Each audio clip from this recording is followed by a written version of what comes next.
السلام علیکم. محمد عزیز صدیق اپنے پروگرام میس ویوز کے ساتھ حاضر خدمت ہے. 11 نومبر 2025 اور منگل کا دن ہے. عدلیہ سے 26ویں اور 27ویں ترمیم مایوسی ہے. کچھ لوگوں کو مایوسی کفر ہے، گناہ ہے. یاد رہے، مشکل سے مشکل حالات ہوں یا مارشل لا کا دور رہا، اس کے بعد کے حالات رہے، سارا وقت ایک جیسا نہیں رہتا. اسلام آباد کچہری پارکنگ کی کوئی جگہ نہیں وہاں، اور سڑک کے اوپر ہی ہے. یہاں دھماکہ ہوا. ابھی ہم نیو دہلی کے دھماکے کا عینی شاہد کے حوالے سے جو باتیں گفتگو کر رہے تھے، یہ ہمارے سامنے یہ والا واقعہ آ گیا. بڑی تکلیف ہوئی، دقت ہوئی کہ انصاف کے دروازے، پیسے تو بند ہو رہے ہیں، یہاں دہشت گردوں کو بھی یہ قبول نہیں کہ ہم انصاف کے لیے دروازے کھٹکھٹائیں. 26ویں ترمیم اور 27ویں ترمیم کے سائے بڑھتے جا رہے ہیں. اس کا نقصان جتنا ہو رہا ہے اب وہ آپ دیکھتے رہیں گے ساتھ. اور عمران خان صاحب کو سزا دینے والے یا رہنے والے، یا اب آگے کیا ہونے جا رہا ہے، بتایا یہی جا رہا ہے کہ جناب جوڈیشل کاؤنسل کے سربراہ جو ہیں وہ چیف یحییٰ فریدی ہی ہوں گے. شاید آئینی ترمیم پڑی نہیں ہے، عوام کو بیوقوف بنانے کی باتیں ہو رہی ہیں. ذرا اس سب پہ گفتگو کرتے ہیں. سب سے پہلی بات تو اسلام آباد کے اندر بڑا اندوناک واقعہ ہوا کچہری کے سامنے. زخمی ہیں، پتہ نہیں کتنے شہدا ہیں، میرے پاس تفصیل نہیں ہے، لیکن وہ تصویر دیکھنے والی نہیں ہے. ویڈیو اویلیبل ہے، وہ لگائیں گے بھی تو آپ تک نہیں آئے گی، لیکن وہ بڑی تکلیف دہ ہے. یعنی انسانی جان کی اتنی کی ویلیو رہ گئی ہے، اور حالات اب آپ کے سامنے ہیں. ایک ایک چیز آپ سامنے دیکھتے رہیں اور آپ کو اندازہ ہوتا رہے گا کہ ہم کس سمت میں جا رہے ہیں یا کس طرف جا رہے ہیں. بڑی تکلیف دہ بات ہے. ہم نالائکی، نااہلی کیا کہیں، ہمارے جو خاص طور پر پولیس یا باقی فورسز ہیں وہ کیا حالت ہے. آپ اسلام آباد کبھی انٹر ہو نا تو وہ بیریکیڈ لگائے ہوئے ہیں، وہ نام کے بیریکیڈ ہے. کس نے آنا ہے، کس نے جانا ہے. اب اسلام آباد کے اندر ہوا ہے یہ سارا واقعہ. یہ بہت بڑا سوالیہ نشان ہے. بڑی مشکل سے دھماکوں سے جان چھوٹی تھی، یہ دھماکے اب بھی ہو رہے ہیں، اور اسے شاید جان چھٹنا ایک وقت لگے گا، لیکن بہرحال جان تو چھٹانی ہے ہم نے، اور بڑی قربانی ہے ہماری. نیو دہلی جو دھماکہ کے جو عینی شاہد کوئی دھرمیندر ہے، انہوں نے کہا تہلکہ خیز بیان آ چکا ہے. اس نے کہا کہ دھماکہ اس وقت ہوا جب وہ سامنے سے گزر رہا تھا. جائے وقوع اکبر گاڑی کے اندر 4 جلی ہوئی لاشیں موجود تھیں. 2 لوگ گاڑی سے باہر ہلاک پائے گئے اور ایک زخمی حالت میں تھا. اب گاڑی سفید رنگ کی، وہ بتا رہا ہے وہ ماروتی تھی، جس کی نمبر پلیٹ پر نام محمد ندیم اور پتہ ہریانہ درج تھا.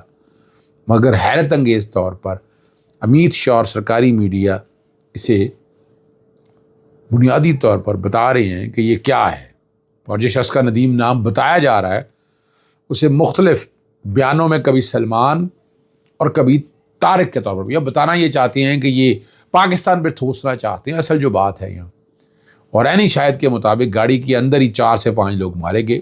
یہ کس قسم کی دہشت گرد حملہ ہے جس میں آدھے علاقوں والے خود حملہ آور ہوں، اور واضح طور پر لگتا ہے کہ یہ کہانی بنائی جا رہی ہے.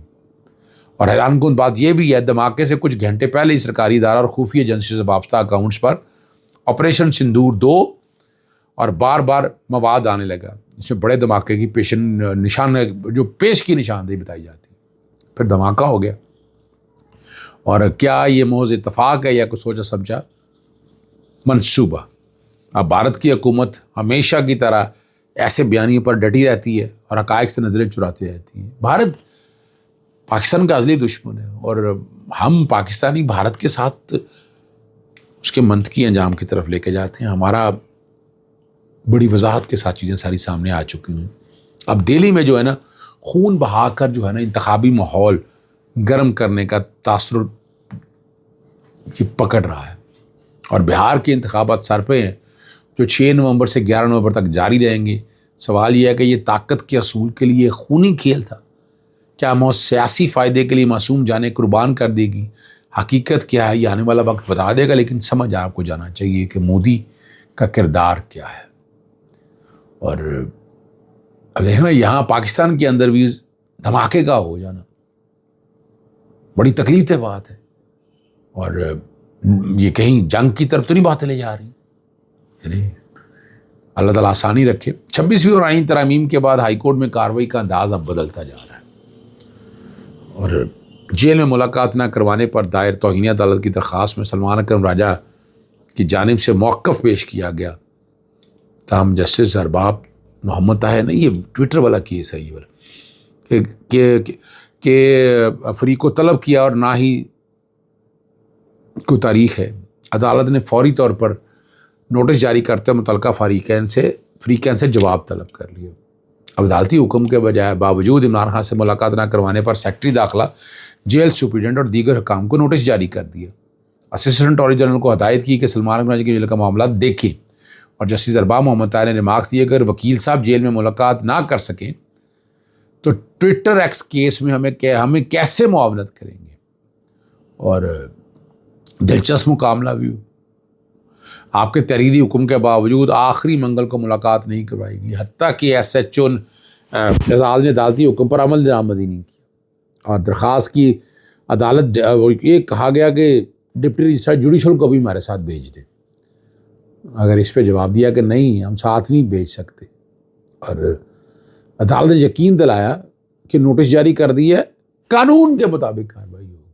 آپ اندازہ لگائیں جس ملک میں سابقہ وزیر اعظم سے جیل میں ملاقات نہیں ہو سکتی، عدالتوں کی بے بسی اور باقی جتنے طاقتور ہیں، آپ نے وہ بیوروکریسی کی حالات تو دیکھ ہی لیا نا. اس ملک میں کتنے طاقتور بنا دیے ہم نے کہاں لا کر کھڑا کر دیا اس ملک کو. تکلیف دہ باتیں ہیں. ایک اور بڑی مزیدار بات یہاں آپ کے سامنے چیف جسٹس سید منصور علی شاہ کے خط کا ذکر کر دیا تھا، پھر بوکلا کی طرف سے، سابقہ ریٹائرڈ ججز کی طرف سے، لا کلرک کی طرف سے. میں نے بھی مراسلہ ارسال کیا ہے، رات میں نے ذکر کر دیا تھا.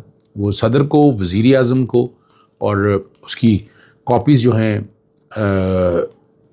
چیئرمین سینٹ کو اور اسپیکر نیشنل اسمبلی کو بھی بھجوائی گئی ہیں. اور اس پہ کیا اثرات ہونے ہیں بات بڑی واضح ہے. ہم عدلیہ کی آزادی کے لیے بات کر رہے ہیں. ہم چاہتے ہیں کہ یہ نظام طاقت پکڑے، یہ نظام اس طرح کا نظام نہ ہو کہ کوئی آواز ہی نہ اٹھا سکے، اور یہ ہم بات کرتے رہیں گے. ایک اور بڑی مزیدار بات ہے، 190 ملین پاؤنڈ کا جو کیس نیب عمران خان کو سزا سے سنانے والے سیشن جج ناصر جاوید رانا کو کام سے روکنے کی درخواست، چیف جسٹس سرفراز ڈوگر صاحب کے پاس سخت ریمارکس دیے. سخت ریمارکس کیا تھے وہ سننے والے، اور موقف اختیار کیا گیا تھا سپریم کورٹ کی 2004 کی آبزرویشن کی روشنی میں مذکورہ جج کو ذمہ داریوں سے روک دیا جائے. عدالت نے ابتدائی دلائل سننے کے بعد درخواست کے قابل سماعت ہونے پر، اور میرا خیال ہے اس پہ جرمانہ بھی ہوگا، اور چیف جسٹس صاحب نے درخواست گزار سے کہا کہ دلائل مکمل ہو گئے ہیں، جلد ہی اس پر حکم جاری کیا جائے. جب سماعت چل رہی تھی نا تو درخواست گزار پر سخت تنقید کی گئی. انہوں نے کہا یہ فیصلہ 22 سال پہلے کیا گیا تھا، اس وقت آپ کہاں تھے؟ اب اچانک آپ کو یاد آ گیا کہ سپریم کورٹ کے حکم پر عمل درآمد نہیں ہو رہا، اور کہ اتنے عرصے بعد یہ بات اگر اٹھانا یہ بدنیتی ظاہر کرتا ہے. اور انہوں نے کہا کہ عدالت کسی کو اجازت نہیں جا سکتی جب مرضی چاہے درخواست لے آئے اور جب چاہے نہ لائے، اور واضح کیا کہ قانون کا غلط استعمال برداشت نہیں کیا جائے گا اور آئندہ ایسے طرز عمل کی حوصلہ شکنی. میں نے آپ کو وقت سے پہلے بتا رہا ہوں کہ جرمانہ ہونا ہے اس کے اندر. پتہ نہیں اب آگے فیصلہ کیا آتا ہے.